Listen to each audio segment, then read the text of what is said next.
चल। Hello, good morning students. अभी तक हमने पढ़ा कि प्रेजेंट सिंपल पढ़ लिया और कंटिन्यूस पढ़ लिया। आज हम चर्चा करेंगे प्रेजेंट परफेक्ट टेंस की। प्रेजेंट परफेक्ट टेंस की।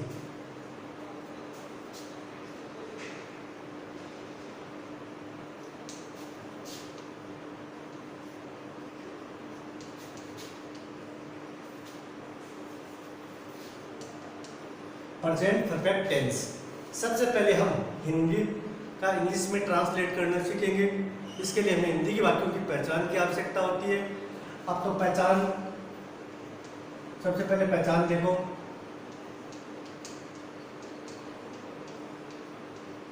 हिंदी वाक्यों के अंत में चुका है,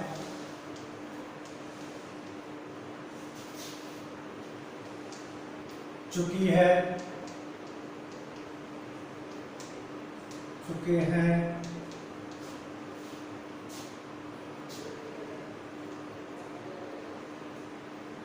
आदि हो। यानी कि ऐसे हिंदी वाक्य जिसमें काम का पूरा होना बताया जाता हो, यानी काम अभी भी समाप्त हुआ हो, उसका प्रभाव वर्तमान पर पड़ता हो। जैसे कोई किसी बच्चे से पूछा जाता है कि तुमने होमवर्क पूरा कर लिया, तो उसने कहा मैंने अभी किया है, अभी किया है। तो या ही है के बाद में भी है लग सकता है, तो भी उसमें क्या होगा, प्रेजेंट परफेक्ट टेंस होगा। पहचान में आम का पूरा चुका चुकी क्या है, वह गृह कार्य कर चुका है, राम पत्र लिख चुका है, सुरेश खाना खा चुका है। इस प्रकार काम का समाप्त होना, हाल ही में समाप्त होना, प्रेजेंट टाइम में समाप्त हुआ हो, ऐसे वाक्यों को हम प्रेजेंट परफेक्ट टेंस में ट्रांसलेट करते हैं। इसके लिए हेल्पिंग वर्ब है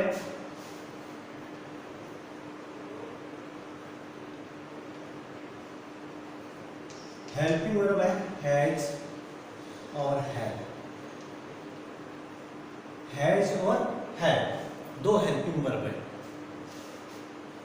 हैज, सबसे पहले हैज पे लेते हैं।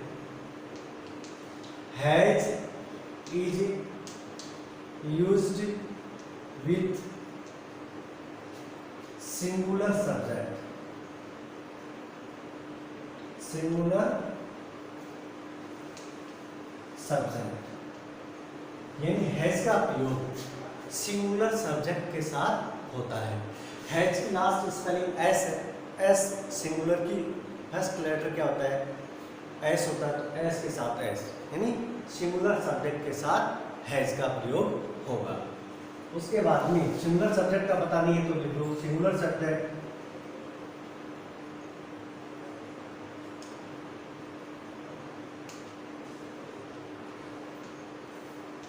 ही, सी, इट, सिंगुलर नाउन, यानी एक वचन कर्ता ही, सी, इट और सिंगुलर नाउन, तो एक वचन संज्ञा हो कोई भी, जैसे किसी का नाम हो, समझिए लड़की का हो चाहे लड़के का बॉय हो, तो सारे जो भी नेम है उनके सिंगुलर सब्जेक्ट के उनके साथ हैज का प्रयोग होगा। उसके बाद में have is used with plural subject,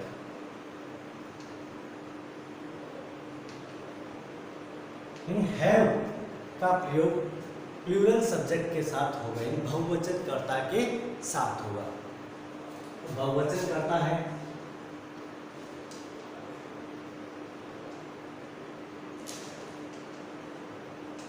बहुवचन करता है they, we, you, I. I singular होता है, पास में सिंगुलर, पूरे प्रेजेंट में ये प्लूरल बना देगा। और प्लूरल नाउन, ये बात समझ में आई कि दो हेल्पिंग वर्ब है, हैज और हैव, हैज और हैव। उसके बाद में हैज और है दो हेल्पिंग वर्ब का प्रयोग करना है। हैज आएगा सिंगुलर के साथ, हैव आएगा प्लूरल सब्जेक्ट के साथ। इसके बाद में मेन वर्ब लेते हैं।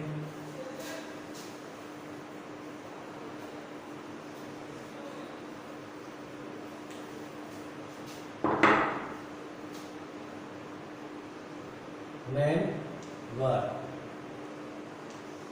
मुख्य क्रिया जो हिंदी वाक्यों के अंत में पाई जाती है। मुख्य क्रिया की मेन वर्ब की थर्ड फॉर्म यूज होगी।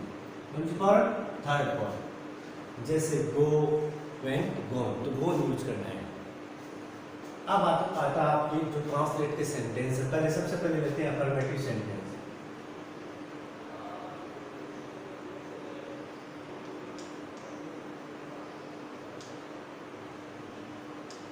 अफर्मेटिव सेंटेंस का फॉर्मूला है सब्जेक्ट प्लस हैज और हैव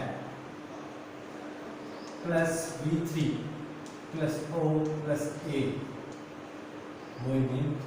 यानी सब्जेक्ट आ जाएगा, उस सब्जेक्ट के अकॉर्डिंग यदि सब्जेक्ट सिंगुलर है तो हैज आ जाएगा, यदि सब्जेक्ट आपका प्लूरल है तो हैव आ जाएगा, और उसके बाद मुख्य क्रिया की थर्ड फॉर्म आ जाएगी। उसके वर्ब के अकॉर्डिंग ऑब्जेक्ट है तो वाक्य में ऑब्जेक्ट आ जाएगा, एडवर्ब है तो एडवर्ब आ जाएगा। यानी सब्जेक्ट प्लस हैज और have plus V3 plus O और A। यानी सबसे पहले जो वाक्य हिंदी वाक्य का जो भी सब्जेक्ट है उसको लिखना है। उसके बाद ये सब्जेक्ट के अनुसार हेल्पिंग वर्ब हैज और हैव लगानी है। उसके बाद में आपको वर्ब की थर्ड फॉर्म लिखनी है, और वाक्य में यदि ऑब्जेक्ट है तो ऑब्जेक्ट लिखना है उसके बाद में, और एडवर्ब है तो एडवर्ब लिखनी है। जैसे एग्जांपल, राम खाना पका चुका है। इन राम, इसमें राम सब्जेक्ट कौन है? राम खाना है ऑब्जेक्ट, ये सब्जेक्ट, पकाना क्या होगी? वर्ब हो गया। तो सब्जेक्ट राम, राम नाम है सिंगुलर है तो आपको लगाना है हैज। उसके बाद में देखो मेन वर्ब की थर्ड, पकाना, कुक्ड हो जाएगा। क्या पकाया? ऑब्जेक्ट है फूड, ये वाक्य हो गया। एक प्लूरल का सेंटेंस ले लो, वे कार्य समाप्त कर चुके हैं। वे गृह कार्य समाप्त कर चुके हैं। तो वे एक सब्जेक्ट हो गया, दे। फिर दे देखो, देख प्लूरल है तो आपको बताया था प्लूरल के लिए हैव हेल्पिंग वर्ब आएगा, सिंगुलर के लिए हैज। हैव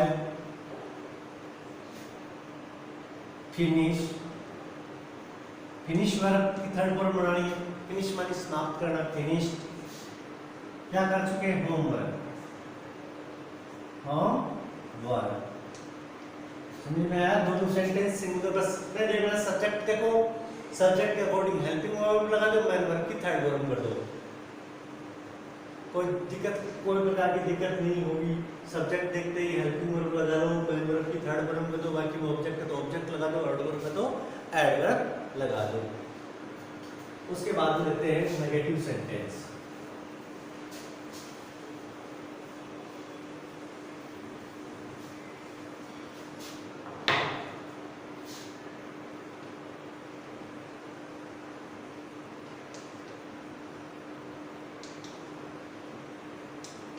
नेगेटिव सेंटेंस का फॉर्मूला है सब्जेक्ट वही सेम, हैज हेल्पिंग वर्ब और हैव, यहाँ तक कोई परिवर्तन नहीं हो। इसके बाद में क्या आ जाएगा? नॉट आ जाएगा। यानी सब्जेक्ट प्लस हैज और हैव यानी हेल्पिंग वर्ब, उसके बाद में नॉट, फिर मेन वर्ब की थर्ड फॉर्म, ऑब्जेक्ट और एडवर्ब, फुल स्टॉप। अगला जो इसका एग्जांपल ले लेते हैं, मैं पत्र नहीं लिख चुका हूँ, यानी मैंने पत्र अभी तक नहीं लिखा है। तो आई प्लूरल बताया था, I have not written, third form write written a letter. कराने का मतलब क्या हुआ कि आपको सब्जेक्ट लिख दिया, सब्जेक्ट के अकॉर्डिंग हेल्पिंग वर्ब लिखनी है, उसके बाद भी नोट लगा दिया, नोट के बाद भी मेन वर्ब आएगी, उसकी थर्ड फॉर्म वैसे ही उसको बताइए यूज करनी है, और ऑब्जेक्ट आएगा। अगला सेंटेंस लेते हैं हम, WH वर्ड, इसमें कोई दिक्कत नहीं होगी, सिर्फ नोट लगाना है हेल्पिंग वर्ब के बाद। अब लेते हैं आपके WH वर्ड वाले और हेल्पिंग वर्ब वाले, यानी interrogative sentence.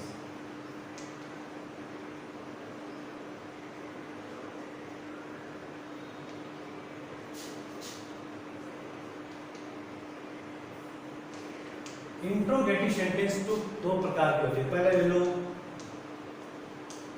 Start with HV, यानी हेल्पिंग वर्ब से शुरू होने वाले वाक्य। जो हिंदी वाक्य की पहचान आपको देखनी है कि वाक्य के शुरू में क्या वर्ड मिलेगा, सभी वाक्यों में क्या वर्ड, यानी क्या वर्ड सबके शुरू में मिल जाएगा, तब तो आपको हेल्पिंग वर्ब से वाक्य को स्टार्ट करना है। एग्जाम्पल से और ज़्यादा समझ आ जाएगा। तो स्टार्ट विथ हेल्पिंग वर्ब, यानी हैज आ जाएगा सिंगुलर के साथ और हैव आ जाएगा प्लूरल के साथ, उसके बाद सब्जेक्ट आएगा, यानी सब्जेक्ट और हेल्पिंग वर्ब स्थान अपना उल्टा पलटी कर लेंगे। यानी सब्जेक्ट जो पहले आता था वो हेल्पिंग वर्ब के बाद आ जाएगा और हेल्पिंग वर्ब पहले आ जाएगा। अभी सब्जेक्ट, फिर V3 और A और क्वेश्चन मार्क, यानी कई अंतर है, सिर्फ हेल्पिंग वर्ब शुरू में आ जाएगी, सब्जेक्ट बाद में आ जाए और किसी का क्रम नहीं बदलेगा। जैसे क्या, तुम,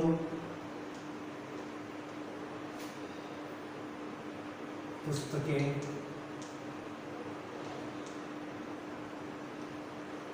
खरीद चुके हो, क्या तुम पुस्तकें खरीद चुके हो। अब तुम काम करने वाला तुम ही है, तो इसके अकॉर्डिंग क्या आ जाएगा, है यू होता है प्लूरल, प्लूरल के साथ क्या आएगा, हैव, सबसे पहले हेल्पिंग वर्ब आ गई, हैव यू सब्जेक्ट आ गया, फिर मैंने की थोड़ी बॉट, बाय टू बॉट, क्या करें इसके books, question, have you bought books. अगला एक एग्जांपल बोल लो, क्या, वह घर आ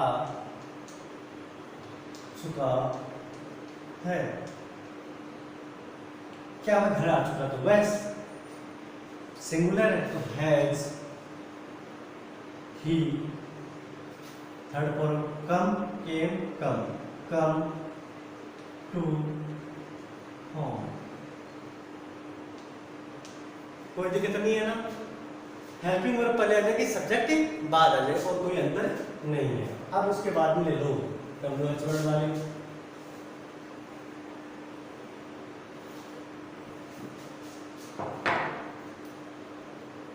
बी है WH, start with WH word, start with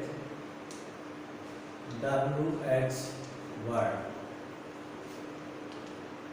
WH word से स्टार्ट होने वाले वाक्य, जैसे फॉर्मूला बन जाएगा WH word plus has, have plus subject plus V3 और O क्वेश्चन मार्क।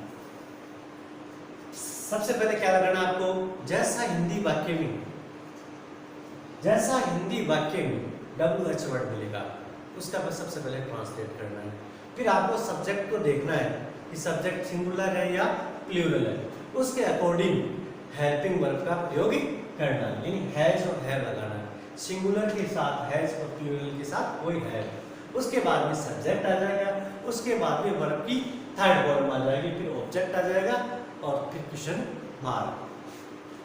तो सबसे पहले वाक्य देखो, तुम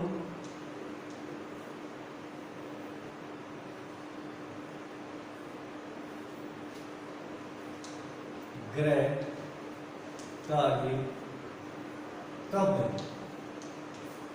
कर चुके हो। जैसे जैसे क्या है, कब की इंग्लिश व्हेन यू है, have you done homework.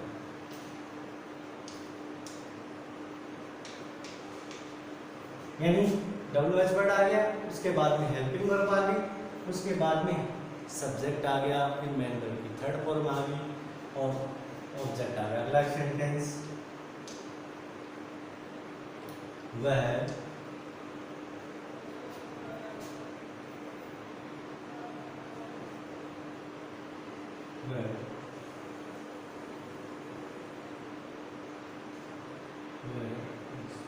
Jaipur क्यों आ चुका है या चुकी है। वह जयपुर क्यों आ चुकी है। जैसे क्यों शब्द है तो सबसे पहले क्या आएगा, वाई। वाई आ गया, वाई के बाद में आप देखो सब्जेक्ट सी है, सी के साथ क्या आएगा, हैज, क्योंकि सिंगुलर है सी। उसके बाद में आना वही come to Jaipur question mark. कहने का मतलब है WH वर्ड आ जाएगा, उसके बाद में हेल्पिंग वर्ब आएगी, वो सब्जेक्ट के अकॉर्डिंग आएगी। उसके बाद में सब्जेक्ट आ जाएगा, उसके बाद में मेन वर्ब की थर्ड फॉर्म आ जाएगी और फिर ऑब्जेक्ट की एडवर्ब आ जाएगी। पहले से एडवर्ब आ गई लास्ट में। उसके बाद और एग्जाम्पल ले लो, ज़्यादा दिक्कत आ रही है तो।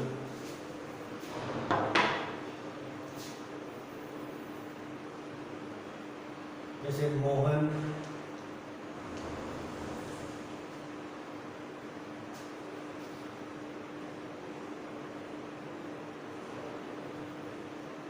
किसको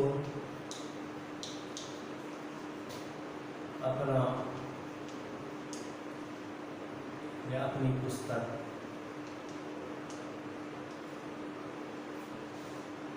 दे चुका है। Question mark. आप किसको की इंग्लिश करनी है सबसे पहले, जैसे होम, मोहन के अनुसार हैज, मोहन देना गिवन। अब मोहन के अकॉर्डिंग क्या आएगा, हिज, हिज, मोहन ही है तो हिज बुक। आया समझ में, ये बोल ले लो।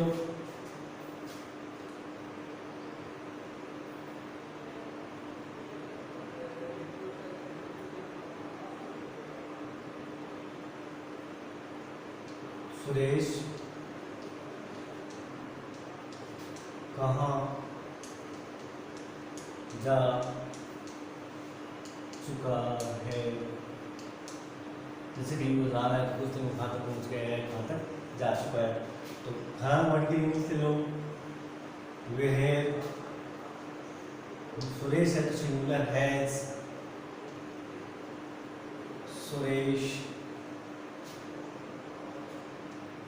Gone, question mark. यानी सुरेश, वेयर है सुरेश गॉन। ठीक है, उसके बाद में इसके नेगेटिव भी ले लो। नेगेटिव देखो कोई अंतर नहीं है, इंट्रोगेटिव नेगेटिव में ज़्यादा। इंट्रोगेटिव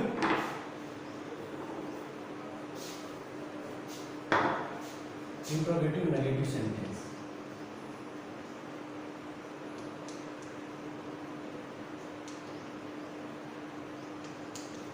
इंट्रोगेटिव नेगेटिव सेंटेंस में सबसे पहले आपको देखना है, कुछ नहीं देखना ज़्यादा, यानी नोट लगा के लिखो सीधा ही। Interrogative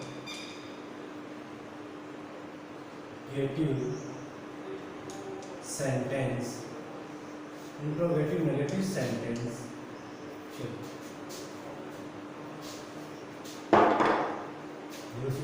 not is used after subject in interrogative negative sentence.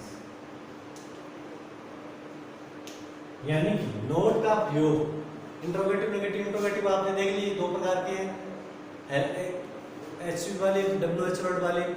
लेकिन वहाँ यदि उनको नेगेटिव बनाया जाए तो कहाँ नोट लगाए, या तो शॉर्ट फॉर्म बनती है हेल्पिंग वर्ब के साथ तो वहाँ लगा लो, या फिर ग्रामर का रूल कहता है, ट्रेडिशनल रूल, कि आप सब्जेक्ट के बाद नोट लो। तो note is used after subject in interrogative negative sentence. कहने का मतलब क्या है कि सब्जेक्ट के बाद आप नोट लगा लो। जैसे एग्जांपल, वेयर स्कूल क्यों नहीं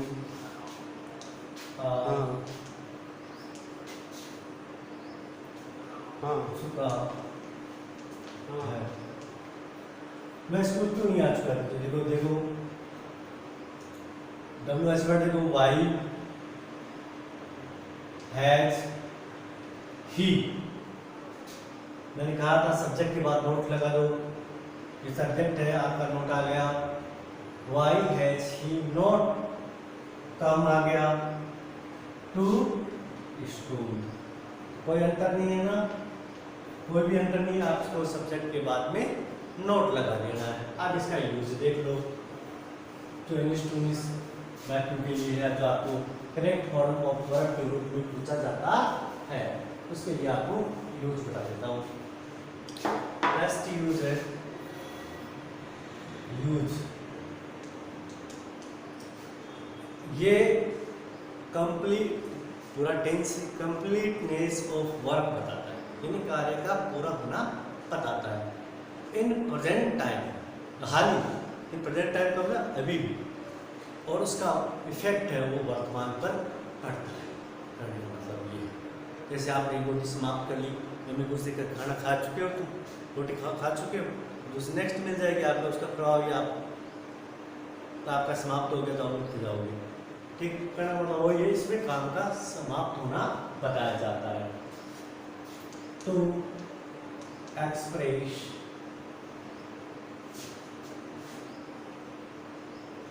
completeness of work in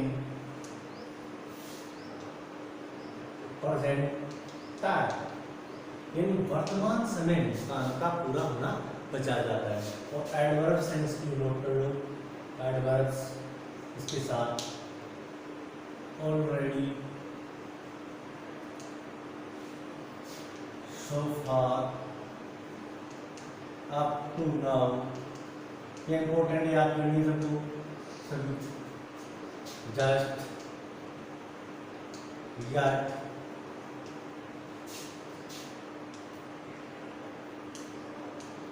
recently, currently, it। और आपको जो भी है सारी कंप्लीट बुक्स आपको PDF में मिल जाएगी। कहने का मतलब है ये ऑलरेडी देखो, उसमें कुछ नेगेटिव है, कुछ पॉजिटिव एडवर्ब, जैसे already, so far, up to now, just, yet, recently, currently, it. ये एडवर्ब वाक्य के हो तो आपको क्या करना है, प्रेजेंट परफेक्ट टेंस का प्रयोग करना है। जैसे सी खालिस्तान, ऑलरेडी,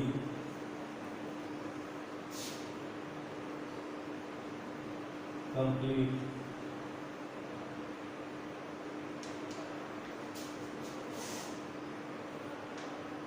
हर वर्क, सी है ना, हर वर्क।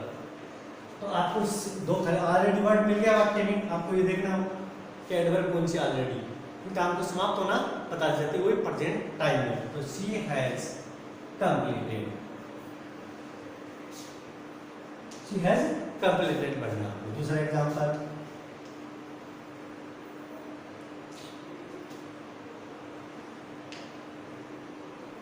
ये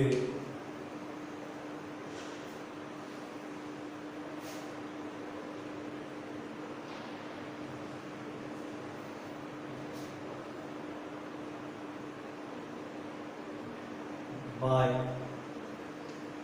a new house recently।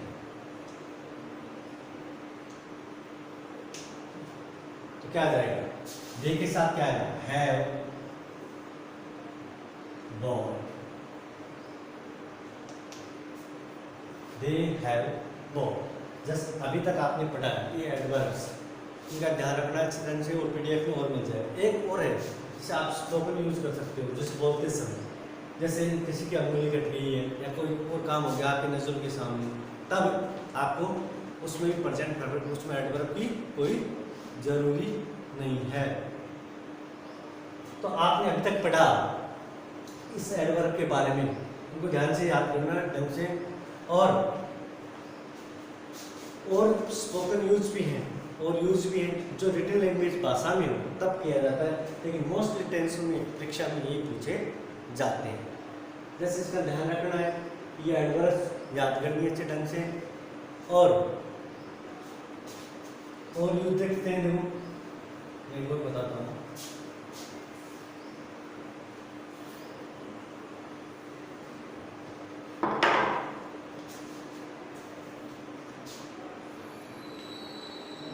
जैसे she has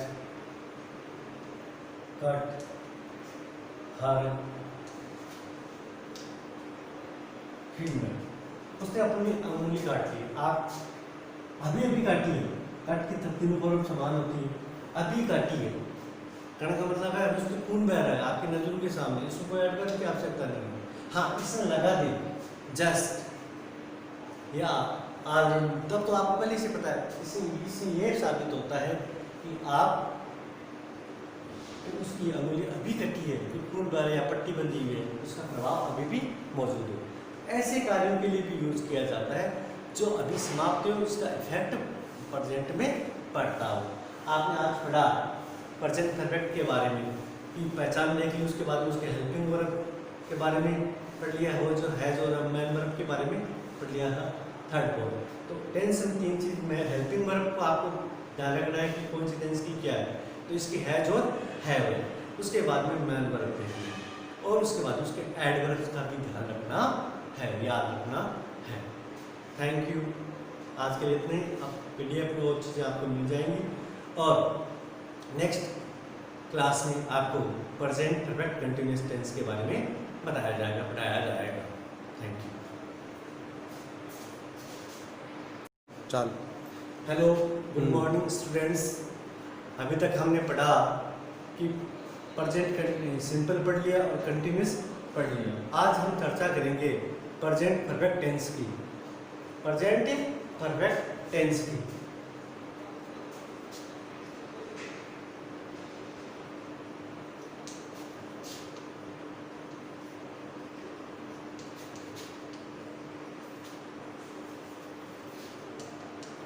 present perfect tense, सबसे पहले हम हिंदी का इंग्लिश में ट्रांसलेट करना सीखेंगे।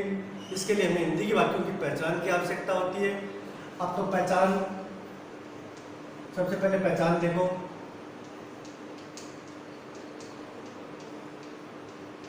हिंदी वाक्यों के अंत में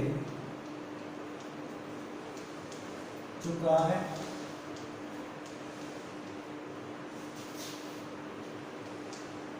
चुकी है,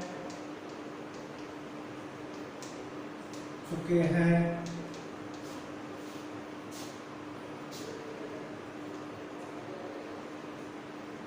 आदि हो।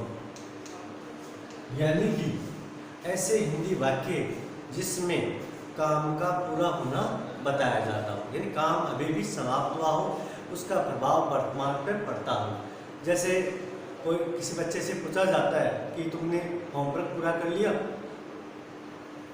तो उसने कहा मैंने अभी किया है, अभी किया, तो या ही है के बाद में भी है लग सकता है, तो भी उसमें क्या होगा, प्रेजेंट परफेक्ट टेंस होगा।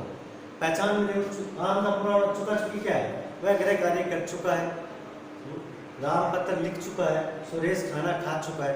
इस प्रकार काम का समाप्त होना, हाल ही में समाप्त होना, प्रेजेंट टाइम में समाप्त हुआ हो, ऐसे वाक्यों को हम प्रेजेंट परफेक्ट टेंस में ट्रांसलेट करते हैं। इसके लिए हेल्पिंग वर्ब है,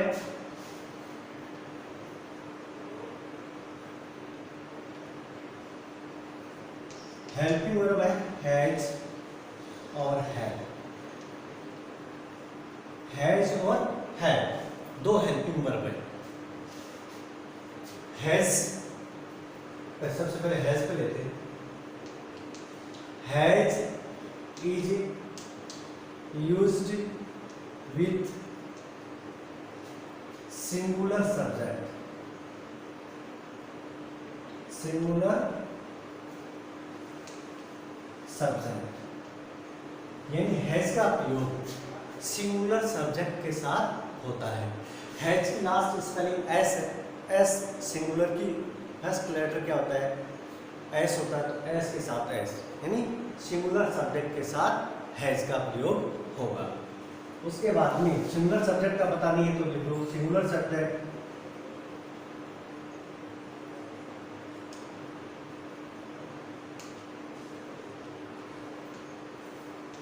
he, she, it, singular noun, यानी एक वचन कर्ता, ही, सी, इट और सिंगुलर नाउन, कोई एक वचन संज्ञा हो, कोई भी, जैसे किसी का नाम हो, समझ गए, लड़की का हो चाहे लड़के का बॉय हो, तो सारे जो भी नेम है उनके सिंगुलर सब्जेक्ट के उनके साथ हैज का प्रयोग होगा। उसके बाद में have is used with plural subject,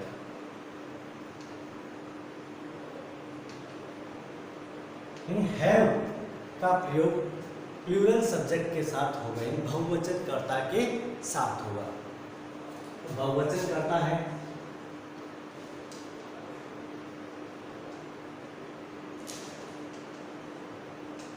बहुवचन करता है they, we, you, I, I singular होता है, पास में सिंगुलर, पूरे प्रेजेंट में ये प्लूरल बना देगा, और प्लूरल नाउन। ये बात समझ में आई कि दो हेल्पिंग वर्ब है, हैज और हैव, हैज और हैव। उसके बाद में हैज और हैव दो हेल्पिंग वर्ब का प्रयोग करना है। हैज आएगा सिंगुलर के साथ, हैव आएगा प्लूरल सब्जेक्ट के साथ। इसके बाद में मेन वर्ब लेते हैं,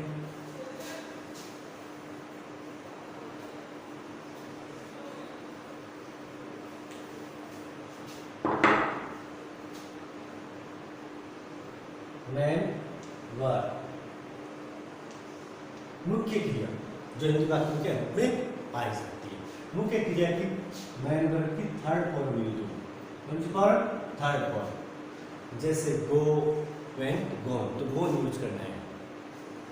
अब आता आपकी जो ट्रांसलेट के सेंटेंस है, पहले सबसे पहले लेते हैं अफर्मेटिव सेंटेंस।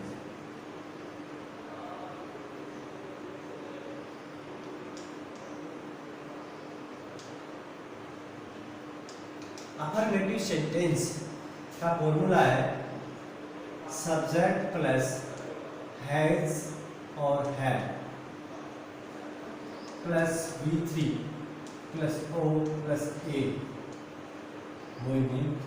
यानी सब्जेक्ट आ जाएगा, उस सब्जेक्ट के अकॉर्डिंग यदि सब्जेक्ट सिंगुलर है तो हैज आ जाएगा, यदि सब्जेक्ट आपका प्लूरल है तो हैव आ जाएगा, और उसके बाद मुख्य क्रिया की थर्ड फॉर्म आ जाएगी। उसके वर्ब के अकॉर्डिंग, ऑब्जेक्ट है तो वाक्य में ऑब्जेक्ट आ जाएगा, एडवर्ब है तो एडवर्ब आ जाएगा। यानी सब्जेक्ट प्लस हैज और have plus V3 plus O और A।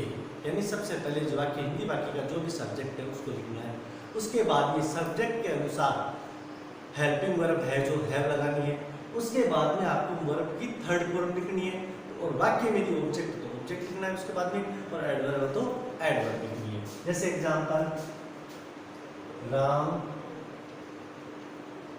खाना पका चुका है। इन राम, इसमें राम सब्जेक्ट कौन है? राम खाना है ऑब्जेक्ट, ये सब्जेक्ट, पकाना क्या होगी? वर्ब हो गया। तो सब्जेक्ट राम, राम नाम है, सिंगुलर है, तो आपको लगाना है हैज।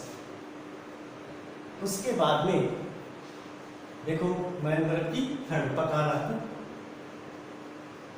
कुक्ड हो जाएगा। क्या पकाया? ऑब्जेक्ट है फूड,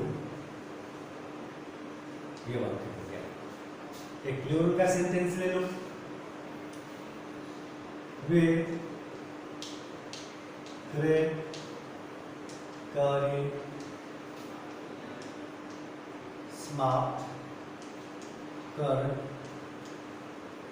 चुके हैं। वे गृह कार्य समाप्त कर चुके हैं, तो वे एक सब्जेक्ट हो गया, दे। फिर दे देखो, देख प्लूरल है, तो आपको बताया था प्लूरल के लिए हैव हेल्पिंग वर्ब आएगा, सिंगुलर के लिए हैज।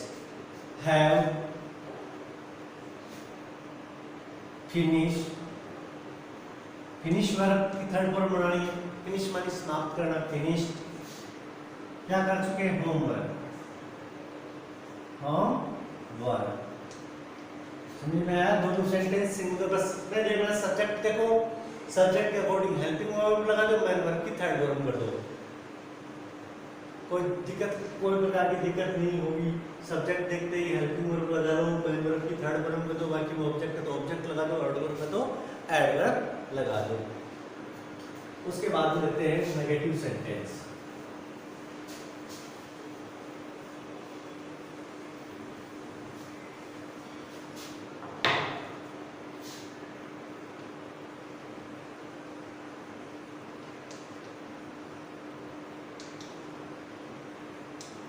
नेगेटिव सेंटेंस का फॉर्मूला है सब्जेक्ट वही सेम, हैज हेल्पिंग वर्ब और हैव, यहाँ तक कोई परिवर्तन नहीं हो। इसके बाद में क्या आ जाएगा?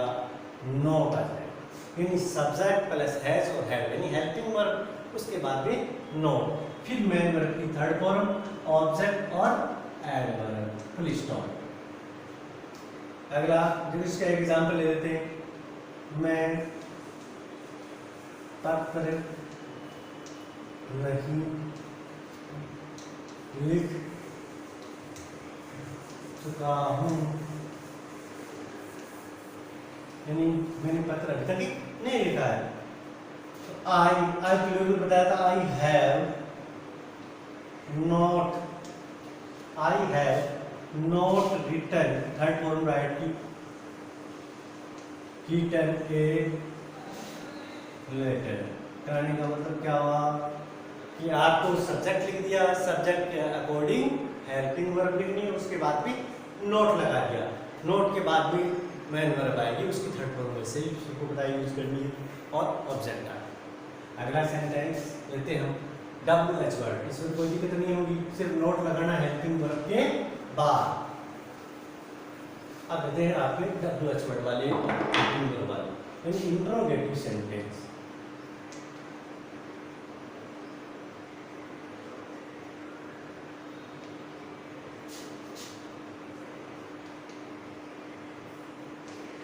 इंट्रोगेटिव सेंटेंस तो दो प्रकार के होते हैं। पहले ले लो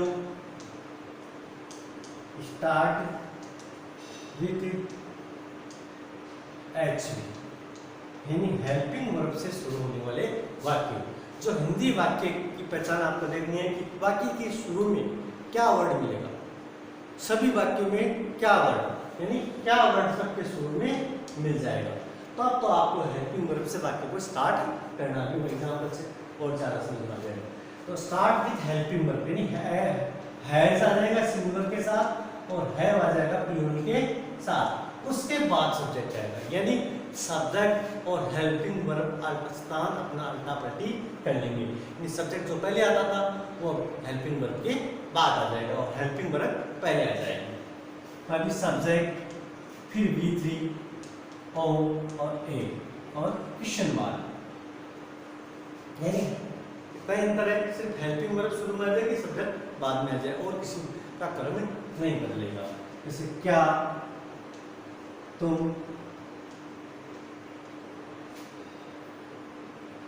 पुस्तकें,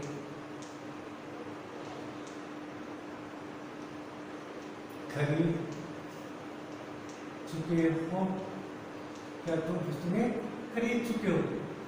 अब तुम काम करने वाला तुम ही है, तो इसके अकॉर्डिंग क्या आ जाएगा, है यू होता है प्लूरल, प्लूरल के साथ क्या आएगा, हैव, सबसे पहले हेल्पिंग वर्ब आ गई, हैव यू सब्जेक्ट आ गया, फिर मैंने की थोड़ी बॉट, बाय की बॉट, क्या करें इसके बुक्स,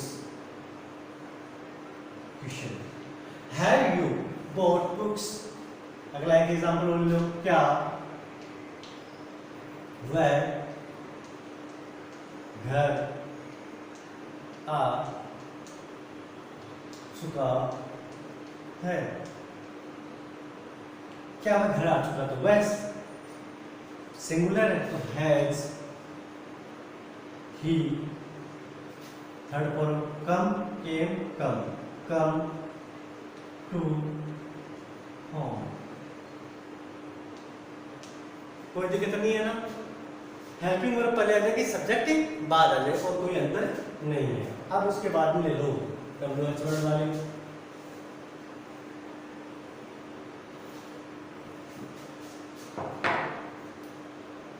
सेट बी है WH, start with WH word, start with WH word,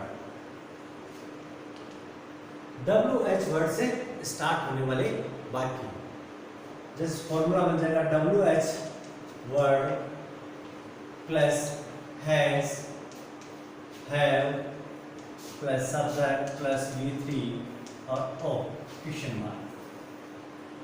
सबसे पहले क्या लगाना आपको, जैसा हिंदी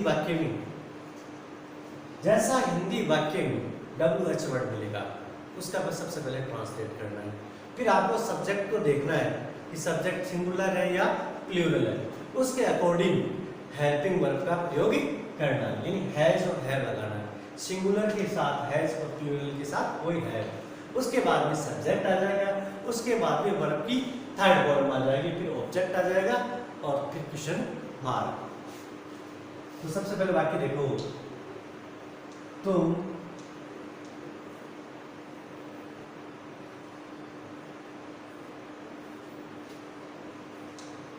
ग्रह कार्य कब कर चुके हो, जैसे क्या है, कब की इंग्लिश व्हेन, यू है have you done homework,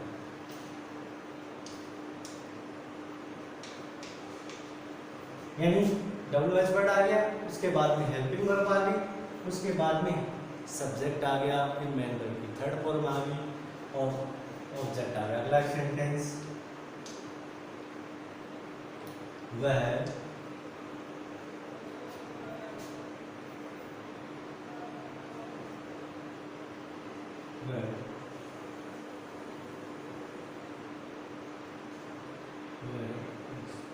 Jaipur क्यों आ चुका है या चुकी है, वह जयपुर क्यों आ चुकी है। जैसे क्यों शब्द है तो सबसे पहले क्या आएगा, वाई, वाई आ गया, वाई के बाद में आप देखो सब्जेक्ट सी है, सी के साथ क्या आएगा, हैज, क्योंकि सिंगुलर है, सी उसके बाद में आना वही come to Jaipur question mark. तो कहने का मतलब है WH वर्ड आ जाएगा, उसके बाद में हेल्पिंग वर्ब आएगी, वो सब्जेक्ट के अकॉर्डिंग आएगी, उसके बाद में सब्जेक्ट आ जाएगा, उसके बाद में मेन वर्ब की थर्ड फॉर्म आ जाएगी और फिर ऑब्जेक्ट की एडवर्ब आ जाएगी। पहले से एडवर्ब आ गई लास्ट में। उसके बाद और एग्जांपल ले लो, ज़रा दिक्कत आ रही है तो।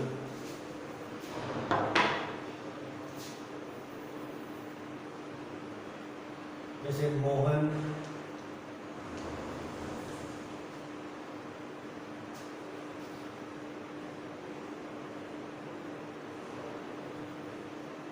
किसको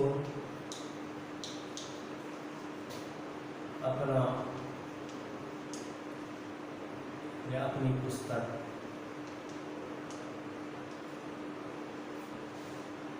दे चुका है क्वेश्चन मार्क। आप किसको की इंग्लिश करनी है सबसे पहले, जैसे होम, मोहन के अनुसार हैज, मोहन देना गिवन, अब मोहन के अकॉर्डिंग क्या आएगा, हिज, मोहन ही है तो हिज क्वेश्चन आया समझ में। एक और ले लो,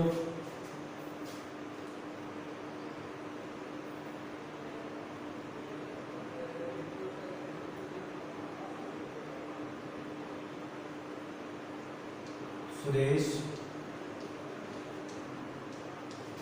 कहाँ जा चुका है, जैसे भी वो जा रहा है तो उस दिन कहाँ तक पहुँच गया है, कहाँ तक जा चुका है। तो कहाँ वर्ड की इंग्लिश से लो, वे है, सुरेश है तो singular has, Suresh gone question mark, यानी सुरेश वेयर है सुरेश गॉन। ठीक है, उसके बाद में इसके नेगेटिव भी ले लो। नेगेटिव देखो कोई अंतर नहीं है, इंट्रोगेटिव नेगेटिव में ज़्यादा, इंट्रोगेटिव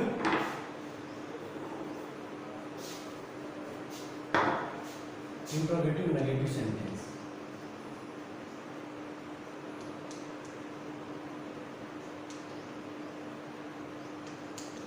इंट्रोगेटिव नेगेटिव सेंटेंस में सबसे पहले आपको देखना है, कुछ नहीं देखना ज़्यादा, यानी नोट लगा के लिखो सीधा ही, interrogative sentence, interrogative negative sentence.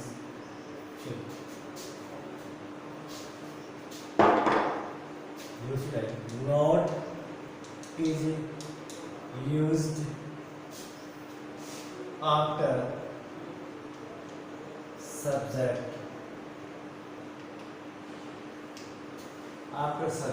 in interrogative negative sentence। यानी कि नोट का प्रयोग इंट्रोगेटिव नेगेटिव आपने देख लिए दो प्रकार के हैं, एच वाले WH वर्ड वाले, लेकिन वहाँ यदि उनको नेगेटिव बनाया जाए तो कहाँ नोट लगाए, या तो शॉर्ट फॉर्म बनती है हेल्पिंग वर्ब के साथ तो वहाँ लगा लो, या फिर ग्रामर का रूल कहता है, ट्रेडिशनल रूल, कि आप सब्जेक्ट के बाद नोट लो। तो note is used after subject in interrogative negative sentence. कहने का मतलब क्या है कि सब्जेक्ट के बाद आप नोट लगा लो। जैसे एग्जांपल, वह स्कूल क्यों नहीं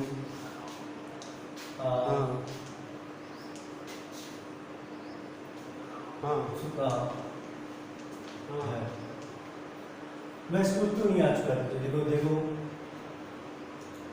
WH वर्ड देखो, वाई हैज ही। मैंने कहा था सब्जेक्ट के बाद नोट लगा दो, ये सब्जेक्ट है आपका, नोट आ गया। Why has he not come आ गया टू स्कूल। कोई अंतर नहीं है ना, कोई भी अंतर नहीं है, आपको सब्जेक्ट के बाद में नोट लगा देना है। अब इसका यूज देख लो, जो इंग्लिश टू इंग्लिश वैक्यूम के लिए है, जो आपको करेक्ट फॉर्म ऑफ वर्ब के रूप में पूछा जाता है, उसके लिए आपको यूज बता देता हूँ। नेक्स्ट यूज है यूज, ये कंप्लीट, पूरा टेंस कंप्लीटनेस ऑफ वर्क बताता है, यानी कार्य का पूरा होना बताता है। In present time, hall he, in present time का मतलब अभी भी, और उसका इफेक्ट है वो वर्तमान पर पड़ता है। करने का मतलब ये, जैसे आपने रोटी समाप्त कर ली, मम्मी कुछ देकर खाना खा चुके हो, तुम रोटी खा चुके हो, दूसरी नेक्स्ट मिल जाएगी आपका, उसका प्रभाव ही आप, तो आपका समाप्त हो गया तो आप उठ जाओगे। ठीक, करना मतलब वो ये, इसमें काम का समाप्त होना बताया जाता है। तो एक्सप्रेस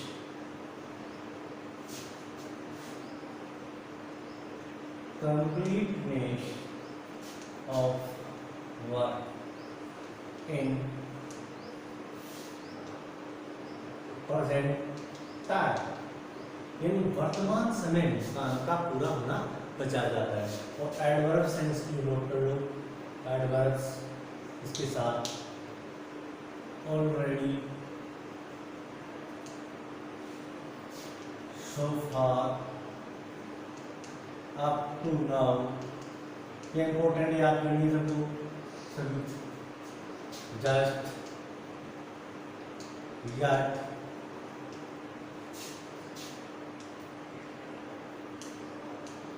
recently,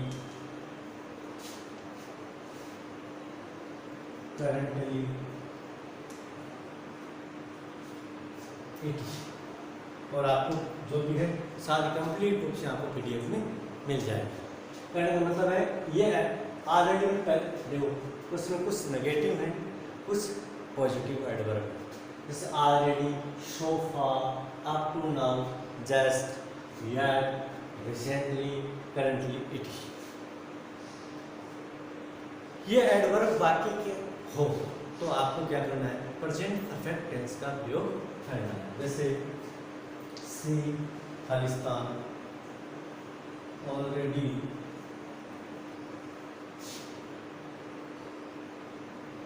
कंप्लीट,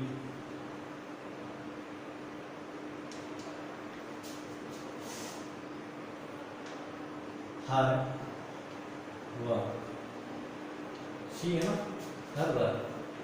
तो आपको दो ऑलरेडी वर्ड मिल गया वाक्य में, आपको ये देखना हो कि एडवर्ब कौन सी ऑलरेडी, काम को समाप्त होना पता जाती है, वही प्रेजेंट टाइम में। तो she has completed, she has completed पढ़ना। दूसरा example,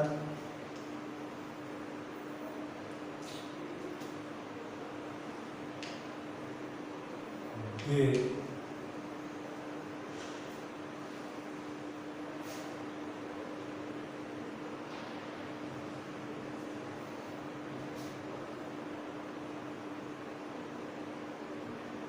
buy a new house recently। तो क्या आ जाएगा, दे के साथ क्या आएगा, हैव बॉट,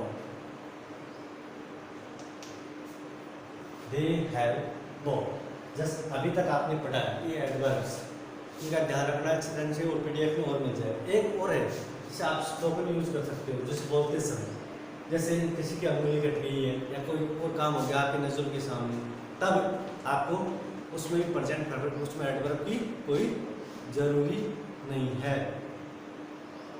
तो आपने अभी तक पढ़ा इस एडवर्ब के बारे में, उनको ध्यान से याद करना ढंग से,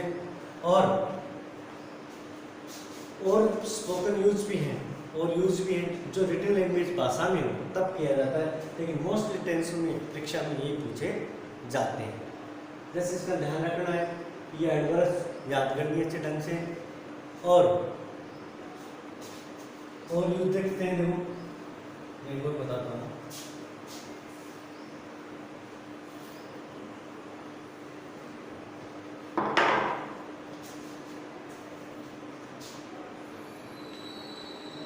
जैसे she has